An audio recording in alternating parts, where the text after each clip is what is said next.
ಆತ್ಮೀಯ ವಿದ್ಯಾರ್ಥಿಗಳೇ, ಇವತ್ತಿನ ತರಗತಿಯಲ್ಲಿ ಅಂತರ್ಜಾಲ ಬ್ಯಾಂಕೋದ್ಯಮ, ಅದಕ್ಕೆ ಇಂಗ್ಲಿಷ್ ಒಳಗ ಇಂಟರ್ನೆಟ್ ಬ್ಯಾಂಕಿಂಗ್ ಅಂತ ಕರಿತೇವೆ. ಇವತ್ತಿನ ತರಗತಿಯಲ್ಲಿ ಈ ಒಂದು ಬ್ಯಾಂಕಿಂಗ್ ಸಿಸ್ಟಮ್ ಬಗ್ಗೆ ಚರ್ಚೆಯನ್ನ ಮಾಡುವಂತ ಕೆಲಸವನ್ನ ಮಾಡೋಣ.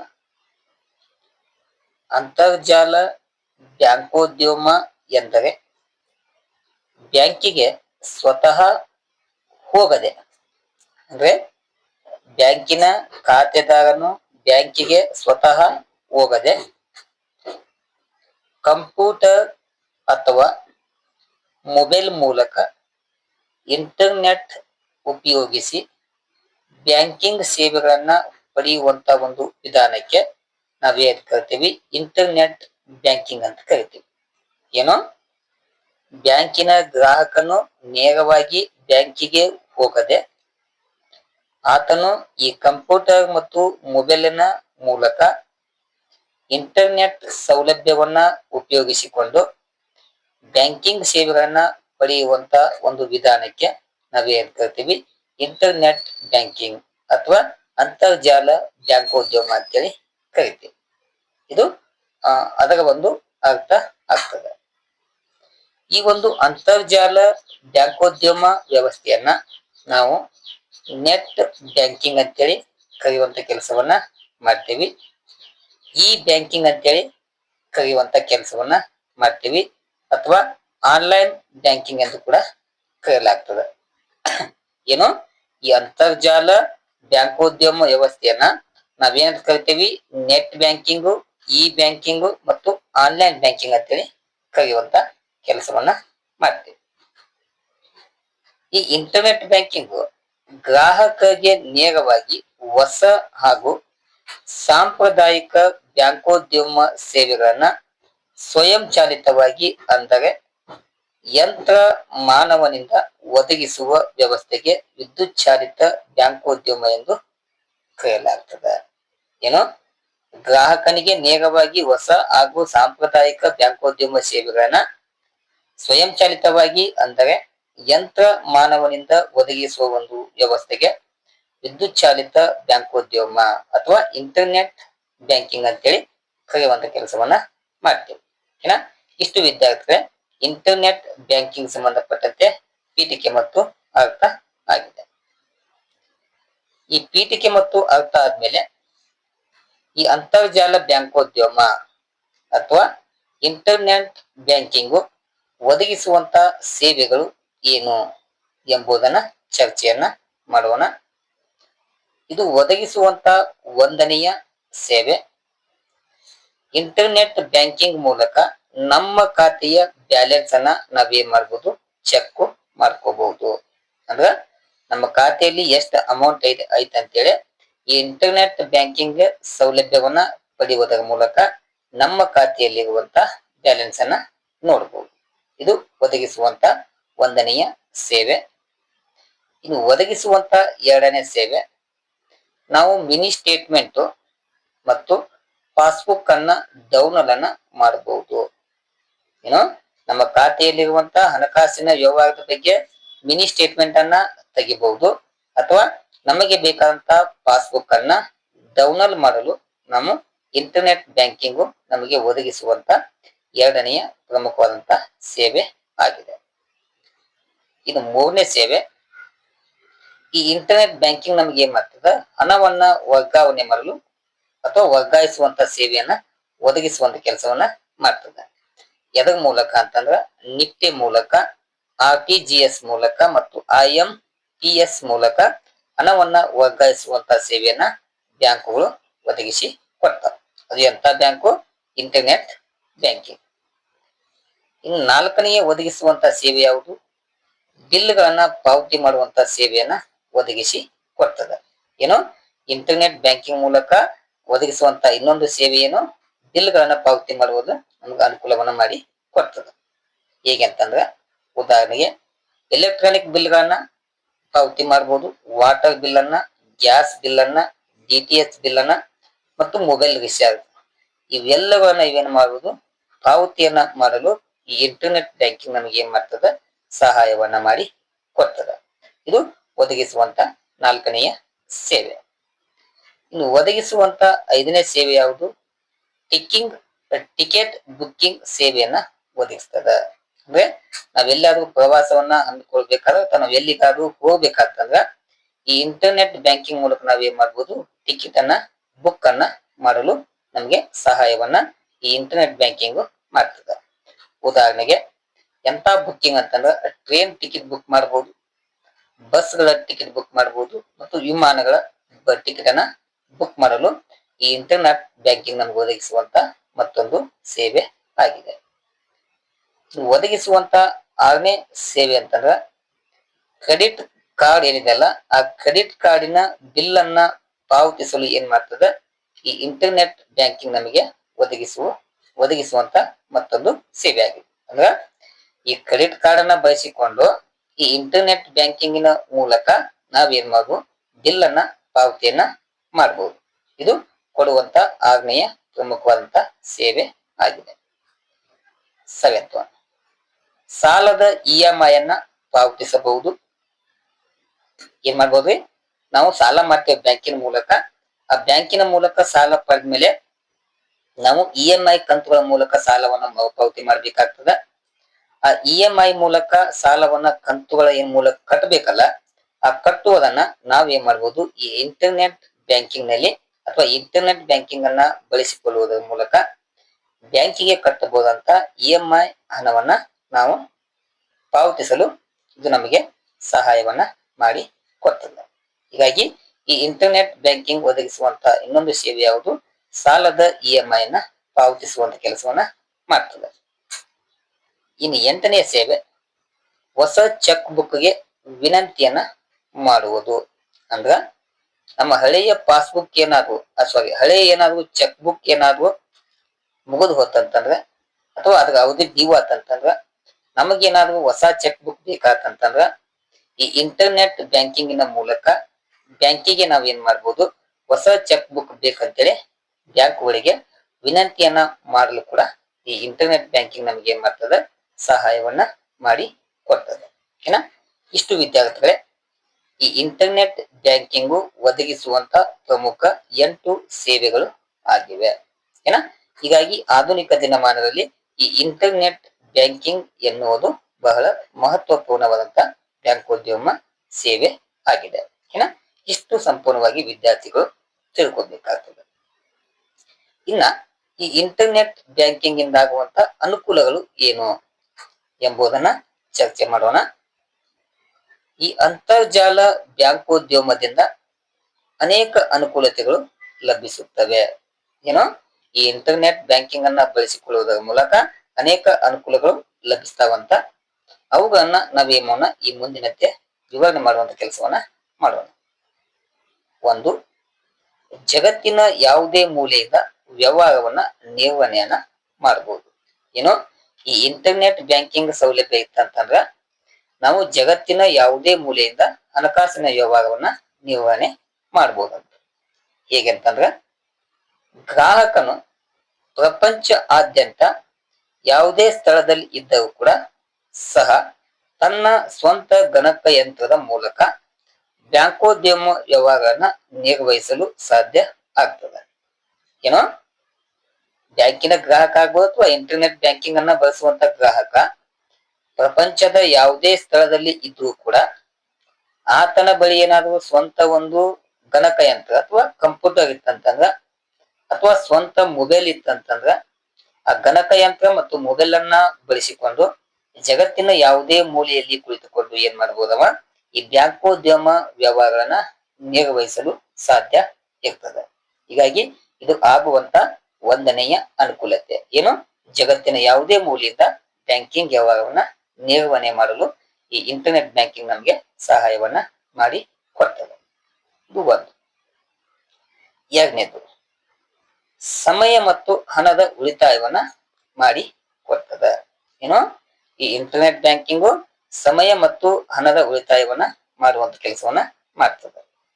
ಹೇಗೆ ಅಂತಂದ್ರ ಗ್ರಾಹಕನು ಶಾಖೆಗೆ ಭೇಟಿ ನೀಡದೆಯೇ ಬ್ಯಾಂಕೋದ್ಯಮ ವ್ಯವಹಾರಗಳನ್ನ ನಿರ್ವಹಿಸಬಹುದು. ಇದರಿಂದಾಗಿ ಅವನಿಗೆ ಸಮಯ ಮತ್ತು ಹಣದ ಉಳಿತಾಯವಾಗ್ತದೆ. ಅಂದ್ರ ನಮಗೇನಾದ್ರೂ ಬ್ಯಾಂಕಿಗೆ ಕೆಲಸ ಇತ್ತಂತಂದ್ರೆ ನಾವು ಶಾಖೆಗೆ ಭೇಟಿ ಕೊಟ್ಟು ಆ ಬ್ಯಾಂಕಿನಲ್ಲಿರುವಂತ ಕೆಲಸಗಳನ್ನ ನಿವಾರಣೆ ಮಾಡುವಂತ ಕೆಲಸವನ್ನ ಮಾಡಲಾಗ್ತದೆ. ಆ ಬ್ಯಾಂಕಿಗೆ ಹೋಗಿ ಮಾಹಿತಿಯನ್ನ ತಿಳಿದುಕೊಳ್ಳಲು ಒಂದು ಸಮಯ ಬೇಕಾಗ್ತದೆ. ಯಾಕಂದ್ರೆ ಒಂದು 20-30 ಕಿಲೋಮೀಟರ್ ಅಂತರದಲ್ಲಿ ಬ್ಯಾಂಕ್ ಉದ್ಯಮ ಇರ್ತಾವ. ಆ 20 ಮತ್ತು 30 ಕಿಲೋಮೀಟರ್ ಸಂಚಾರ ಮಾಡಿ ನಾವು ಬ್ಯಾಂಕಿಗೆ ಹೋಗ್ಬೇಕಾದ್ರೆ ಕೆಲವೊಂದು ಸಮಯ ಬೇಕಾಗ್ತದೆ. ಸಮಯ ಅಷ್ಟೇ ಅಲ್ಲದೆ ಆ ಬ್ಯಾಂಕಿಗೆ ಹೋಗಲು ನಮ್ಗೆ ತಗಲುವಂತ ಖರ್ಚು ಉಂಟಾಗ್ತದೆ. ಈ ಸಮಯ ಮತ್ತು ಖರ್ಚು ಎರಡು ಕೂಡ ವೇಸ್ಟ್ ಆಗ್ತದೆ. ಇವೆರಡು ನಾವು ಸೇವ್ ಮಾಡ್ಬೇಕಂತಂದ್ರ ನಾವೇನ್ ಮಾಡ್ಬೇಕು, ಇಂಟರ್ನೆಟ್ ಬ್ಯಾಂಕಿಂಗ್ ಅನ್ನ ಬಳಸುವಂತ ಕೆಲಸವನ್ನ ಮಾಡ್ಕೋಬೇಕು. ಈ ಇಂಟರ್ನೆಟ್ ಬ್ಯಾಂಕಿಂಗ್ ಅನ್ನ ಬಳಸುವುದರಿಂದ ನಮಗೇನು ಬೆನಿಫಿಟ್ ಅಂತಂದ್ರ ಬ್ಯಾಂಕಿನ ಶಾಖೆಗೆ ಭೇಟಿ ನೀಡುವಂತ ಅವಶ್ಯಕತೆ ಇರುವುದಿಲ್ಲ. ಆ ಬ್ಯಾಂಕಿನ ಶಾಖೆಗೆ ಭೇಟಿ ನೀಡುವುದರ ಬದಲು ನಮಗೇನು ಹಣಕಾಸಿನ ಬ್ಯಾಂಕೋದ್ಯಮದ ಏನು ವ್ಯವಹಾರ ಐತಲ್ಲ ಆ ವ್ಯವಹಾರವನ್ನ ನಾವೇನ್ ಮಾಡ್ಬೋದು, ನಾವು ಕುಳಿತುಕೊಂಡಲ್ಲಿಯೇ ಆ ಇಂಟರ್ನೆಟ್ ಬ್ಯಾಂಕಿಂಗ್ ಅನ್ನ ಬಳಸಿಕೊಳ್ಳುವುದರ ಮೂಲಕ ಎಲ್ಲಾ ವ್ಯವಹಾರವನ್ನ ನಿರ್ವಹಿಸಬಹುದು. ಇದರಿಂದಾಗಿ ಗ್ರಾಹಕನಿಗೆ ಏನಾಗ್ತದೆ, ಸಮಯ ಮತ್ತು ಹಣದ ಉಳಿತಾಯವನ್ನ ಮಾಡಲು ಸಾಧ್ಯ ಆಗ್ತದೆ. ಓಕೆನಾ ವಿದ್ಯಾರ್ಥಿಗಳೇ, ಈ ಇಂಟರ್ನೆಟ್ ಬ್ಯಾಂಕಿಂಗ್ ಅನ್ನ ಬಳಸುವುದರಿಂದ ಆಗುವಂತ ಎರಡನೇ ಅನುಕೂಲತೆ ಏನು, ಸಮಯ ಮತ್ತು ಹಣದ ಉಳಿತಾಯವಾಗ್ತದೆ. ಅನುಕೂಲತೆಯಲ್ಲಿ ಥರ್ಡ್ ಒನ್, ಮೂರನೆಯ ಅನುಕೂಲತೆ, ಯಾವುದೇ ಸ್ಥಳದಿಂದ ಲೆಕ್ಕ ಪರಿಶೀಲನೆ ಮಾಡಬಹುದು. ಏನು, ಗ್ರಾಹಕ ಯಾವುದೇ ಸ್ಥಳದಲ್ಲಿ ಇದ್ರೂ ಕೂಡ ಆ ಸ್ಥಳದಿಂದ ಲೆಕ್ಕ ಪರಿಶೀಲನೆ ಮಾಡಲು ಈ ಒಂದು ಇಂಟರ್ನೆಟ್ ಬ್ಯಾಂಕಿಂಗು ಸಹಾಯವನ್ನ ಮಾಡಿ ಕೊಡ್ತದೆ. ಹೇಗೆ ಅಂತಂದ್ರೆ, ಗ್ರಾಹಕನು ಯಾವುದೇ ಸ್ಥಳದಲ್ಲಿ ಇದ್ದರೂ ಕೂಡ ತನ್ನ ಖಾತೆಗೆ ಸಂಬಂಧಿಸಿದ ಲೆಕ್ಕ ತನಿಖೆಗಳನ್ನ ಪರಿಶೀಲನೆ ಮಾಡಬಹುದು. ಏನು, ಆತನ ಬಳಿ ಇಂಟರ್ನೆಟ್ ಬ್ಯಾಂಕಿಂಗಿನ ಸೌಲಭ್ಯ ಇತ್ತಂತಂದ್ರ ಆ ಗ್ರಾಹಕ ಏನ್ ಮಾಡ್ಬೋದು, ಯಾವುದೇ ಸ್ಥಳದಲ್ಲಿ ಇದ್ರೂ ಕೂಡ ತನ್ನ ಖಾತೆಗೆ ಸಂಬಂಧಿಸಿದಂತ ಲೆಕ್ಕ ತನಿಖೆಗಳನ್ನ ಪರಿಶೀಲನೆ ಮಾಡುವಂತ ಅವಕಾಶವನ್ನ ಈ ಇಂಟರ್ನೆಟ್ ಬ್ಯಾಂಕಿಂಗು ಒದಗಿಸಿ ಕೊಡ್ತದೆ. ಹೀಗಾಗಿ ಇದಾಗುವಂತ ಮೂರನೆಯ ಅನುಕೂಲತೆ ಆಗಿದೆ. 4, ಮಿತವ್ಯಯ ಸಾಧನ. ಈ ಇಂಟರ್ನೆಟ್ ಬ್ಯಾಂಕಿಂಗ್ ಏನು ಮಿತವ್ಯಯ ಸಾಧನ ಆಗಿದೆ. ಅಂತರ್ಜಾಲ ಬ್ಯಾಂಕೋದ್ಯಮದಿಂದ ಬ್ಯಾಂಕಿನ ಶಾಖೆಯ ವ್ಯವಹಾರ ವೆಚ್ಚಗಳು ಸಹ ಕಡಿಮೆ ಆಗುತ್ತವೆ. ಕಡಿಮೆ ಸಂಖ್ಯೆಯ ಸಿಬ್ಬಂದಿಯ ಮೂಲಕ ಮತ್ತು ಕಡಿಮೆ ನಿರ್ವಹಣೆ ವೆಚ್ಚದಲ್ಲಿ ಶಾಖೆಯನ್ನ ನಡೆಸಿಕೊಂಡು ಹೋಗಲು ಸಾಧ್ಯ ಇರ್ತದೆ. ಅಂದ್ರ ನಾವೆಲ್ಲಾ ವ್ಯಕ್ತಿಗಳಿಗೆ ಈ ಇಂಟರ್ನೆಟ್ ಬ್ಯಾಂಕಿಂಗ್ ಅನ್ನ ಸೌಲಭ್ಯವನ್ನ ಒದಗಿಸಿಕೊಟ್ರ ಎಲ್ಲಾ ಗ್ರಾಹಕರು ಏನ್ ಮಾಡ್ತಾರೆ, ತಮ್ಮ ಕುಂತಲ್ಲಿಯೇ ತಮ್ಮ ಸ್ಥಳದಲ್ಲಿಯೇ ಏನ್ ಮಾಡ್ತಾರೆ, ಇಂಟರ್ನೆಟ್ ಬ್ಯಾಂಕಿಂಗ್ ಅನ್ನ ಬಳಸಿಕೊಂಡು ಬ್ಯಾಂಕಿಗೆ ಹೋಗುವಂತಹ ಹವ್ಯಾಸವನ್ನ ಕಡಿಮೆ ಮಾಡ್ತಾರೆ. ಎಲ್ಲಾ ಗ್ರಾಹಕರು ಇಂಟರ್ನೆಟ್ ಬ್ಯಾಂಕಿಂಗ್ ಅನ್ನ ಬಳಕೆ ಮಾಡಲು ಪ್ರಾರಂಭ ಮಾಡಿದ್ರೆ ಬ್ಯಾಂಕಿಗೆ ಏನ್ ಲಾಭ ಆಗತ್ತಂದ್ರ ಬ್ಯಾಂಕಿನ ಒಂದು ಶಾಖೆಯ ವ್ಯವಹಾರದ ವೆಚ್ಚ ಏನಾಗ್ತದ, ಕಡಿಮೆ ಆಗ್ತದ. ಯಾಕಂತಂದ್ರ ಬ್ಯಾಂಕಿನ ಗ್ರಾಹಕರು ಬ್ಯಾಂಕಿಗೆ ಹೋಗ್ಲಿಕ್ಕಂತಂದ್ರ ಬ್ಯಾಂಕಿನಲ್ಲಿರುವಂತ ಸಿಬ್ಬಂದಿ ಪ್ರಮಾಣ ಕಡಿಮೆ ಆಗ್ತದ ಮತ್ತು ಬ್ಯಾಂಕಿಗೆ ತಗಲುವಂತ ನಿರ್ವಹಣೆ ವೆಚ್ಚ ಕಡಿಮೆ ಆಗ್ತದ. ಏನ ಅವೆರಡೂ ಕಡಿಮೆ ಆದವು ಅಂತಂದ್ರ ನಾವೇನ್ ಮಾಡ್ಬೋದು, ಮಿತವ್ಯಯವಾಗಿ ಸಾಧನೆಯನ್ನ ಮಾಡಬಹುದು. ಏನ ಈ ಕಾರಣದಿಂದ ಬ್ಯಾಂಕೋದ್ಯಮದಲ್ಲಿ ನಾವೇನ್ ಮಾಡ್ಬೋದು, ಮಿತವ್ಯಯನ್ನ ಸಾಧಿಸಲು ಈ ಇಂಟರ್ನೆಟ್ ಬ್ಯಾಂಕಿಂಗ್ ನಮಗೆ ಏನ್ ಮಾಡ್ತದ, ಸಹಾಯವನ್ನ ಮಾಡಿ ಕೊಡ್ತದೆ. ಇದು ಆಗುವಂತ ಎಷ್ಟನೇ ಅನುಕೂಲತೆ ಆಗಿದೆ, 4ನೆಯ ಅನುಕೂಲತೆ ಆಗಿದೆ. ಇನ್ನ ಈ ಇಂಟರ್ನೆಟ್ ಬ್ಯಾಂಕಿಂಗ್ ಇಂದ ಆಗುವಂತ ಅನುಕೂಲಗಳಲ್ಲಿ 5ನೇ ಅನುಕೂಲತೆ, ತ್ವರಿತ ಸೇವೆಗಳನ್ನ ಒದಗಿಸುತ್ತದೆ. ಏನು, ಈ ಇಂಟರ್ನೆಟ್ ಬ್ಯಾಂಕಿಂಗು ತ್ವರಿತವಾಗಿ ಸೇವೆಯನ್ನ ಒದಗಿಸುವಂತ ಕೆಲಸವನ್ನ ಮಾಡ್ತದ. ಇಲ್ಲಿ ನೋಡ್ರಿ, ಶಾಖೆಯು ತ್ವರಿತವಾದ ಸೇವೆಗಳನ್ನ ಒದಗಿಸಲು ಮತ್ತು ಗ್ರಾಹಕನು ಶೀಘ್ರದಲ್ಲಿ ಸೇವೆಗಳನ್ನ ಪಡೆದುಕೊಳ್ಳಲು ಈ ಅಂತರ್ಜಾಲ ಬ್ಯಾಂಕೋದ್ಯಮದಲ್ಲಿ ಸಾಧ್ಯ ಆಗ್ತದೆ. ಇದು ಬ್ಯಾಂಕಿನ ಶಾಖೆಯಲ್ಲಿ ಸಾಧ್ಯ ಆಗುವುದಿಲ್ಲ. ಯಾಕಂದ್ರೆ ನಾವು ಬ್ಯಾಂಕಿಗೆ ಹೋಗಿ ಪಾಳೆ ಹಚ್ಚಿ ಮಾಹಿತಿ ತಿಳ್ಕೊಬೇಕಾದ್ರೆ ಕೆಲವು ಸಮಯ ಅವಕಾಶ ಬೇಕಾಗ್ತದೆ. ಆದ್ರೆ ಈ ಇಂಟರ್ನೆಟ್ ಬ್ಯಾಂಕಿಂಗ್ ಸೌಲಭ್ಯ ಇತ್ತಂತಂದ್ರ ನಮಗೆ ಬೇಕಾದಂತ ಯಾವುದೇ ಸೇವೆಗಳಾಗ್ಬೋದು, ಹಣಕಾಸಿನ ವ್ಯವಹಾರಕ್ಕೆ ಸಂಬಂಧಪಟ್ಟಂತ ಯಾವುದೇ ಸೇವೆಗಳಾಗ್ಬೋದು, ಆ ಸೇವೆಗಳನ್ನ ನಾವೇನ್ ಮಾಡ್ಬೋದು, ಶೀಘ್ರದಲ್ಲಿ ಅಥವಾ ತಕ್ಷಣದಲ್ಲಿ ನಾವೇನ್ ಮಾಡ್ಬೋದು, ಈ ಇಂಟರ್ನೆಟ್ ಬ್ಯಾಂಕಿಂಗ್ ನ ಮೂಲಕ ಆ ಎಲ್ಲಾ ಸೇವೆಗಳನ್ನ ಪಡೆದುಕೊಳ್ಳಲು ಸಾಧ್ಯ ಆಗ್ತದೆ. ಹೀಗಾಗಿ ಈ ಇಂಟರ್ನೆಟ್ ಬ್ಯಾಂಕಿಂಗ್ ಆಗುವಂತ 5ನೇ ಅನುಕೂಲತೆಯನ್ನು ಸೇವೆಗಳನ್ನ ತ್ವರಿತವಾಗಿ ಪಡೆದುಕೊಳ್ಳಬಹುದು. 6th ಒನ್ ಯಾವುದು? ಸ್ವಯಂ ಚಲಿತ ಹೊಂದಾಣಿಕೆ. ಸ್ವಯಂ ಚಾಲಿತ ಹೊಂದಾಣಿಕೆ ಇದು ಆಗುವಂತ 6ನೆಯ ಅನುಕೂಲತೆಯಾಗಿದೆ. ಇಲ್ಲಿ ನೋಡ್ರಿ, ಎಲ್ಲಾ ವ್ಯವಹಾರಗಳನ್ನ ಸ್ವಯಂ ಚಾಲಿತವಾಗಿ ಹೊಂದಾಣಿಕೆ ಮಾಡಿ ಸಂಬಂಧಪಟ್ಟ ಪಟ್ಟಿಗಳಲ್ಲಿ ನಮೂದಿಸಲು ಅಂತರ್ಜಾಲ ಬ್ಯಾಂಕೋದ್ಯಮದಲ್ಲಿ ಸಾಧ್ಯವಾಗ್ತದೆ. ಇದು ಪಟ್ಟಿ ಅಂತ ಆಗಬೇಕಿತ್ತು. ಪಟ್ಟಿ ಏನು? ಎಲ್ಲಾ ವ್ಯವಹಾರಗಳು ಸ್ವಯಂ ಚಾಲಿತವಾಗಿ ಹೊಂದಾಣಿಕೆ ಮಾಡಿ ಸಂಬಂಧಪಟ್ಟ ಪಟ್ಟಿಗಳಲ್ಲಿ ನಮೂದಿಸಲು ಈ ಅಂತರ್ಜಾಲ ಬ್ಯಾಂಕೋದ್ಯಮ ಏನಾಗ್ತದ? ಸಹಾಯವನ್ನ ಮಾಡಿ ಕೊಡ್ತದ. ಯಾಕಂದ್ರ ಎಲ್ಲಾ ಒಂದು ಸೌಲಭ್ಯ ಇಂಟರ್ನೆಟ್ ಮೇಲೆ ಆಧಾರವಾಗಿ ಇರುವುದರಿಂದ ನಮಗೆ ಏನು ಮಾಹಿತಿ ಬೇಕಲ್ಲ ಆ ಎಲ್ಲಾ ಮಾಹಿತಿಗಳನ್ನ ಒಂದು ಪಟ್ಟಿ ತಯಾರು ಮಾಡಬಹುದು. ಆ ಪಟ್ಟಿಯನ್ನ ಅಂತರ್ಜಾಲದ ಬ್ಯಾಂಕೋದ್ಯಮದ ಸಹಾಯದಿಂದ ಆ ಪಟ್ಟಿಯನ್ನ ನಮೂದಿಸಲು ನಮ್ಗೆ ಏನ್ ಮಾಡ್ತದ? ಸಹಾಯವನ್ನ ಮಾಡಿ ಕೊಡ್ತದ. ಇದು ಆಗುವಂತ 6ನೆಯ ಅನುಕೂಲತೆ ಆಗಿದೆ. ಇಷ್ಟು ಅನುಕೂಲತೆಗಳಾಗ. ಈಗ ಈ ಇಂಟರ್ನೆಟ್ ಬ್ಯಾಂಕಿಂಗ್ ಅನ್ನ ಬಳಸುವುದರಿಂದ ಆಗುವಂತ ಅನಾನುಕೂಲಗಳು ಏನು? ಕೆಲವು ಅನಾನುಕೂಲಗಳು ಸಂಭವಿಸ್ತಾವು. ಅವ್ಯಾವ ಅಂತೇಳಿ ತಿಳಿದುಕೊಳ್ಳೋಣ. ಇಂಟರ್ನೆಟ್ ಬ್ಯಾಂಕಿಂಗು ಹಲವು ಅನುಕೂಲತೆಗಳ ನಡುವೆಯೂ ಅಂತರ್ಜಾಲ ಬ್ಯಾಂಕೋದ್ಯಮವು ಕೆಲವು ನ್ಯೂನ್ಯತೆಗಳಿಂದ ಕೂಡಿದೆ. ಏನು? ಎಷ್ಟೇ ಅನುಕೂಲತೆಯನ್ನ ಪಡೆದುಕೊಂಡಿದ್ರು ಕೂಡ ಕೆಲವೊಂದು ನ್ಯೂನ್ಯತೆಗಳಿಂದ ಕೂಡಿದೆ. ಅವ್ಯಾವ ಅಂತೇಳಿ ಚರ್ಚೆ ಮಾಡೋಣ. 1, ಗಣಕಯಂತ್ರವನ್ನ ಹೊಂದಿರುವ ಗ್ರಾಹಕರಿಗೆ ಮಾತ್ರ ಏನಾಗ್ತದೆ? ಅನುಕೂಲ ಆಗ್ತದೆ. ಯಾವುದು? ಇಂಟರ್ನೆಟ್ ಬ್ಯಾಂಕಿಂಗು ಬಳಕೆ ಮಾಡ್ಬೇಕಂದ್ರೆ ಗಣಕಯಂತ್ರ ಬೇಕು, ಕಂಪ್ಯೂಟರ್ ಬೇಕಾಗ್ತದೆ. ಅದಿದ್ರೆ ಮಾತ್ರ ಏನ್ ಮಾಡ್ಬೋದು? ಆ ಸೇವೆಯನ್ನ ಬಳಸಿಕೊಳ್ಬಹುದು. ಹೀಗಾಗಿ ಇದು ಗಣಕಯಂತ್ರವನ್ನ ಹೊಂದಿರುವಂತ ಗ್ರಾಹಕರಿಗೆ ಮಾತ್ರ ಏನಾಗ್ತದೆ? ಅನುಕೂಲ ಆಗ್ತದೆ. ಇಲ್ಲಿ ನೋಡ್ರಿ, ಅಂತರ್ಜಾಲ ಬ್ಯಾಂಕೋದ್ಯಮದಲ್ಲಿ ವ್ಯವಹಾರಗಳನ್ನ ನಿರ್ವಹಿಸಲು ಒಂದು ಗಣಕಯಂತ್ರ ಅತ್ಯವಶ್ಯಕವಾಗಿ ಬೇಕಾಗ್ತದೆ. ಏನು? ಈ ಅಂತರ್ಜಾಲ ಬ್ಯಾಂಕೋದ್ಯಮ ಅಥವಾ ಇಂಟರ್ನೆಟ್ ಏನ್ ಬ್ಯಾಂಕೋದ್ಯಮ ಇದೆಯಲ್ಲ, ಈ ಬ್ಯಾಂಕೋದ್ಯಮದಲ್ಲಿ ವ್ಯವಹಾರಗಳನ್ನ ನಿರ್ವಹಿಸಲು ಒಂದು ಗಣಕಯಂತ್ರದ ಅತ್ಯವಶ್ಯಕ ಬೇಕಾಗ್ತದೆ. ಆ ಗಣಕಯಂತ್ರ ಇರ್ಲಿಕ್ಕಂತಂದ್ರ ಇಲ್ಲಿ ಕಾರ್ಯವನ್ನ ನಿರ್ವಹಿಸಲು ಸಾಧ್ಯ ಆಗುವುದಿಲ್ಲ. ಹೀಗಾಗಿ ಅತ್ಯವಶ್ಯಕವಾಗಿ ಗಣಕಯಂತ್ರ ಬೇಕಾಗ್ತದೆ. ಈ ಗಣಕಯಂತ್ರದ ಮೂಲಕ ಶಾಖೆಯ ವೆಬ್ ನಿವೇಶನದೊಡನೆ ಸಂಪರ್ಕವನ್ನ ಸಾಧಿಸಬೇಕಾಗಿರುತ್ತದೆ. ಅಂದ್ರೆ ನಮ್ಮ ಬಳಿ ಗಣಕಯಂತ್ರ ಇತ್ತಂದ್ರ ಅಥವಾ ಕಂಪ್ಯೂಟರ್ ಇತ್ತಂತಂದ್ರ ನಮ್ದು ಯಾವ ಬ್ಯಾಂಕಿನ ಶಾಖೆ ಆಗುತ್ತಲ್ಲ ಆ ಶಾಖಿನ ವೆಬ್ಸೈಟ್ ಅನ್ನ ಓಪನ್ ಮಾಡುವುದರ ಮೂಲಕ ಅದರ ಜೊತೆಗೆ ನಾವ್ ಏನ್ ಮಾಡ್ಬೋದು? ಸಂಪರ್ಕವನ್ನ ಸಾಧಿಸಬೇಕಾಗ್ತದೆ. ಅಂದರೆ ಮನೆಯಲ್ಲಿ ಗಣಕಯಂತ್ರವನ್ನ ಹೊಂದಿರುವ ಗ್ರಾಹಕರಿಗೆ ಮಾತ್ರ ಇದು ತುಂಬಾ ಅನುಕೂಲ ಆಗ್ತದೆ. ಅಂದ್ರೆ ಈ ಗಣಕಯಂತ್ರದ ಮೂಲಕ ಏನ್ ನಾವು ಸಂಪರ್ಕವನ್ನ ಸಾಧಿಸ್ಬೇಕಲ್ಲ, ಆ ಸಂಪರ್ಕವನ್ನ ಸಾಧಿಸ್ಬೇಕಾದ್ರೆ ಇದು ಎಂತ ವ್ಯಕ್ತಿಗಳಿಗೆ ಅನುಕೂಲವಾಗ್ತದೆ? ಮನೆಯಲ್ಲಿ ಅಥವಾ ಗಣಕಯಂತ್ರವನ್ನ ಅಥವಾ ಕಂಪ್ಯೂಟರ್ ಅನ್ನ ಹೊಂದಿರುವಂತ ಗ್ರಾಹಕರಿಗೆ ಮಾತ್ರ ಇದು ಅನುಕೂಲವಾಗ್ತದೆ. ಉಳಿದ ಗ್ರಾಹಕರಿಗೆ ಇದು ಅನಾನುಕೂಲವನ್ನ ಉಂಟು ಮಾಡಬಹುದು. ಹೀಗಾಗಿ ಇದಿರುವಂತ 1ನೆಯ ಅನಾನುಕೂಲತೆ ಏನು? ಇದು ಗಣಕ ಯಂತ್ರವನ್ನ ಹೊಂದಿರುವಂತ ಗ್ರಾಹಕರಿಗೆ ಮಾತ್ರ ಅನುಕೂಲವಾಗ್ತದೆ. ಇದು ಆಗುವಂತ 1ನೆಯ ಅನಾನುಕೂಲತೆ. ಇನ್ನು 2ನೇದೇನು? ಸಿಲ್ಕಿನ ಪರಿಶೀಲನೆಗೆ ಹಣವನ್ನ ಪಾವತಿಯನ್ನ ಮಾಡ್ಕೋಬೇಕು. ಏನು? ನಾವೇನ್ ಪರಿಶೀಲನೆ ಮಾಡ್ತೇವಲ್ಲ ಆ ಪರಿಶೀಲನೆಗೆ ನಾವೇನ್ ಮಾಡ್ಬೇಕು? ಸಿಲ್ಕು ಅಥವಾ ಸಿಲ್ಕಿನ ಪರಿಶೀಲನೆಗೆ ಹಣವನ್ನ ಪಾವತಿ ಮಾಡ್ಬೇಕಾಗ್ತದೆ. ಇದು ಇರುವಂತ 2ನೆಯ ಅನಾನುಕೂಲತೆ. ಏನು? ಗ್ರಾಹಕನು ತನ್ನ ಖಾತೆಯಲ್ಲಿರುವ ನಗದು ಸಿಲ್ಕ್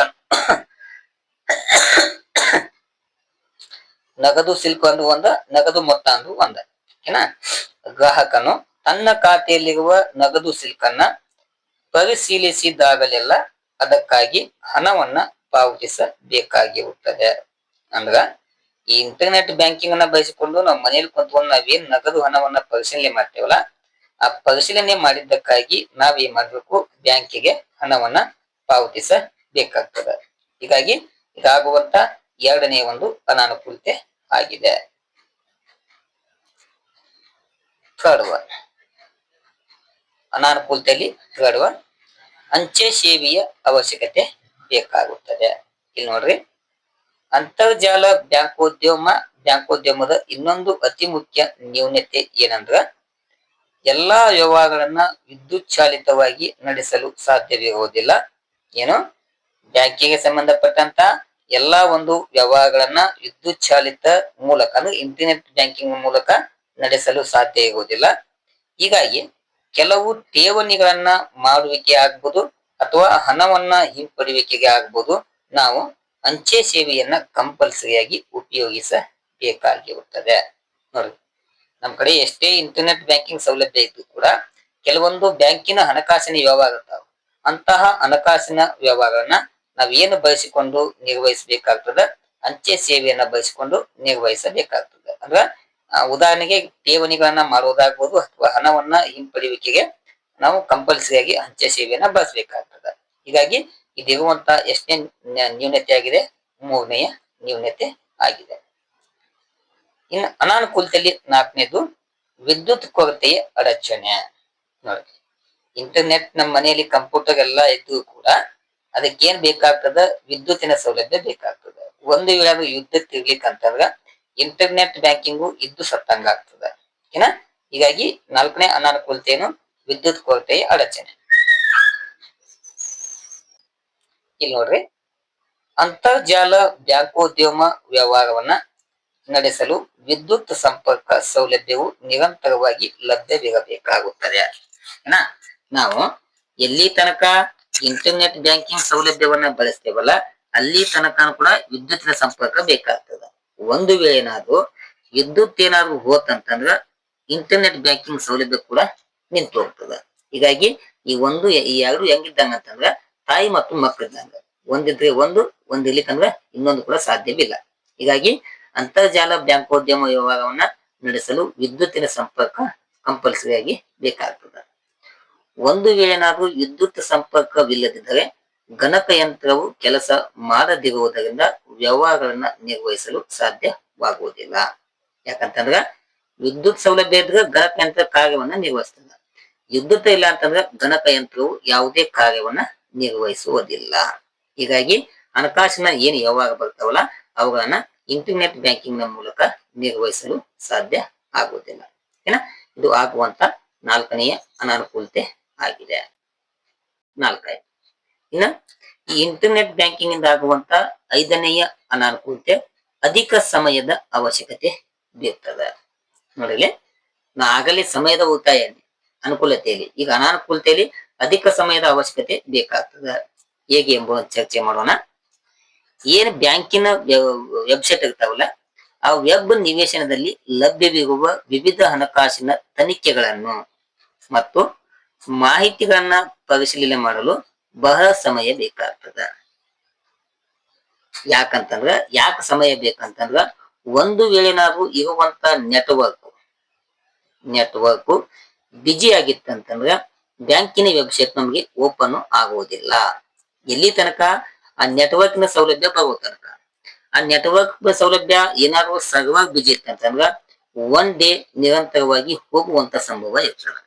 ಹೀಗಾಗಿ ನಮಗೆ ಬೇಕಾದಂತ ಹಣಕಾಸಿನ ತನಿಖೆಗಳನ್ನ ಮತ್ತು ಮಾಹಿತಿಗಳನ್ನ ನಿರ್ವಹಿಸಲು ಕೆಲವೊಂದು ಸಮಯದೊಳಗ ಬಹಳ ಸಮಯ ಬೇಕಾಗ್ತದೆ. ಎಂತ ಸಮಯ? ಈ ಬ್ಯಾಂಕಿನ ನೆಟ್ವರ್ಕ್ ಮತ್ತು ಸರ್ವರ್ ಏನಾದ್ರು ಬಿಜಿ ಇತ್ತಂತಂದ್ರ ಅದು 1 ದಿನ ಮತ್ತು 2 ದಿನಕ್ಕ ಸಮಯವನ್ನ ತೆಗೆದುಕೊಳ್ಳುವಂತ ಅವಶ್ಯಕತೆ ಇರ್ತದೆ. ಆದ್ದರಿಂದ ಇದೊಂದು ಏಕತಾನತೆಯ ಮತ್ತು ಬೇಜಾರಿನ ಕೆಲಸವಾಗ್ತದೆ. ಅಂದ್ರ ಈ ನೆಟ್ವರ್ಕ್ ಮತ್ತು ಸರ್ವರ್ ಬಿಜಿಯಿಂದಾಗಿ ಕಾಯುವಂತ ಒಂದು ಪೇಷನ್ಸ್ ಐತಲ್ಲ, ಇದು ಬಹಳ ನೋವನ್ನ ಉಂಟು ಮಾಡುವಂತ ಕೆಲಸವನ್ನ ಮಾಡ್ತದೆ. ಇದು ಆಗುವಂತ ಐದನೇ ಅನಾನುಕೂಲತೆ ಆಗಿದೆ. ಸಿಕ್ಸ್ತ್ ಒನ್ ಹೊಸ ವಿಧಾನಗಳ ಬಗೆಗೆ ನಂಬಿಕೆಯನ್ನ ಉಂಟು ಮಾಡ್ತದ.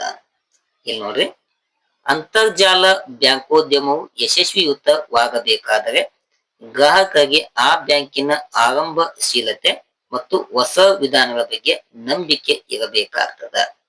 ಏನು, ಆ ಬ್ಯಾಂಕ್ ಕೊಡುವಂತ ಇಂಟರ್ನೆಟ್ ಬ್ಯಾಂಕಿಂಗಿನ ಏನು ಸೌಲಭ್ಯ ಐತಿ ನೋಡ್ರಿ, ಆ ಕೊಟ್ಟಂತ ಸೌಲಭ್ಯದ ಮೇಲೆ ಗ್ರಾಹಕರಿಗೆ ಆರಂಭದ ಶೀಲತೆ ಮತ್ತು ಹೊಸ ವಿಧಾನಗಳ ಬಗ್ಗೆ ನಂಬಿಕೆ ಇರಬೇಕಾಗ್ತದೆ.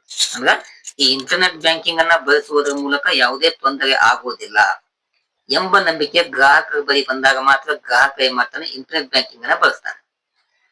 ಅದ್ರ ಮೇಲೆ ಆತನಿಗೆ ನಂಬಿಕೆ ಇರ್ಲಿಕ್ಕಂತಂದ್ರ ಈ ಏನ್ ಹೊಸ ವಿಧಾನಗಳದಾವಲ್ಲ ಅವೆಲ್ಲ ಏನಾಗ್ತಾವ, ಫ್ಲಾಪ್ ಆಗುವಂತ ಅಥವಾ ನಷ್ಟವಾಗುವಂತ ಸಂಭವ ಇರ್ತಾವ.